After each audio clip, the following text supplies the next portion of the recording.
దేవా, నీ కృప చొప్పున నన్ను కరుణించుము. నీ వాత్సల్య వాహనం చొప్పున నా అతిక్రమం తుడిచివేయుము. నా దోషము పోవునట్లు నన్ను బాగుగా కడుగుము. నా పాపము పోవునట్లు నన్ను పవిత్రపరచుము. నా అతిక్రమం నాకు తెలిసేయనవి, నా పాపం ఎల్లప్పుడూ నా ఎదుటనున్నది. నీ దయవలన నీకే విరోధముగానే పాపము చేసి ఉన్నాను. నీ దృష్టి ఎదుట నేను చెడుతనము చేసి ఉన్నాను. కావున ఆజ్ఞ ఇచ్చినప్పుడు నీవు నీతిమంతుడుగా అగపడదు. తీర్పు తీర్చినప్పుడు నిర్మలుడుగా అగపడదు. నేను పాపంలో పుట్టినవాడును, పాపంలోనే నా తల్లి నన్ను గర్భం ధరించింది. నీవు అంతరంగంలో సత్యం కోరుచున్నావు. ఆ ధైర్యం నాకు జ్ఞానం తెలియజేయు. నేను పవిత్రుడవునట్టు హిస్సోపుతో నా పాపం పరిహరింపుము. హిమము కంటేను నేను తెల్లగా ఉంటున్నట్టు నీవు నన్ను కడుగుము.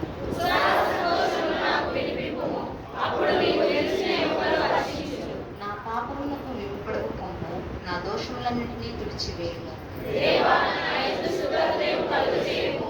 నా అంతరంగంలో స్థిరమైన మనస్సును నూతనముగా పుట్టించుము. నీ సన్నిధిలో నుండి నన్ను త్రోసివేయము, నీ పరిశుద్ధాత్మను నా యొద్ద నుండి తీసివేయము.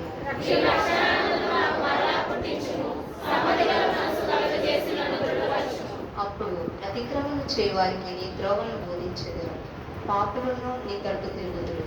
దేవా, నా రక్షణకర్తయగు దేవా, నా ప్రమాదము నుండి నన్ను విడిపింపుము. అప్పుడు నా నాలుక నీ నీతిని గూర్చి ఉత్సాహగానం చేయును. ప్రభువా, నా నోరు నీ స్తుతిని ప్రచురపరచినట్లు నా పెదవులను తిరుగుము. నీవు నన్ను పూర్వమైనదాన్ని కల్పించెను. ఘనబలి ఇష్టమైనది కాదు. విరిగిన మనసులే దేవునికి ఇష్టమైన బలులు. దేవా, విరిగి నలిగిన హృదయంలో నీవు అలక్ష్యము చేయవు. నీ కటాక్షము చొప్పున సీయోనుకు మేలు చేయము. యెరూషలేము యొక్క గోడలను కట్టించుము. చివరి వచ్చిన అందరం కలిసి చదువుకున్నాము. అప్పుడు నీ యుక్తమైన బలులు